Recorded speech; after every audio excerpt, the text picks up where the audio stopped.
હું છે ને આજે જાફરાબાદથી કૃષ્ણનગર બસ લઈને આવ્યો છું.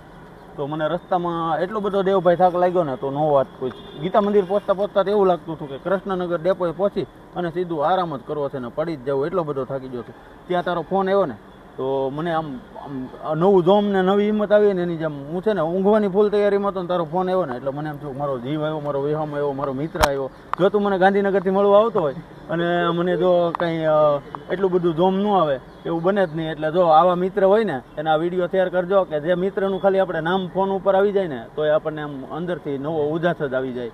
એટલે દેવભાઈ મને ગાંધીનગરથી મળવા આવ્યા એ બદલ તમારો ખૂબ ખૂબ આભાર દેવભાઈ. અને બે શબ્દો બોલો દેવભાઈ. મારા મિત્ર મોટા ભાઈ જેવા મોટા ભાઈ છે આ, અને ઈ જો અહીંયા લગી કૃષ્ણનગર લગી બસ લઈને આવતા હોય ને હું ન મળવા આવું એવું બને કોઈ દિવસ? નો જ બને મારો ભાઈ. અને તું છે ને તારા ભણતરમાંથી એટલો બધો કિંમતી સમયમાંથી અમારા માટે સમય કાઢીને ગાંધીનગરથી અહીં સુધી ધક્કો ખાધો એટલે તારું સ્પેશિયલ થેન્ક યુ મારો ભાઈ અને ખૂબ ખૂબ આભાર. અને તું એટલો બધો લાગણીશીલ છે ને તો નો પૂછ વાત મારો ભાઈ.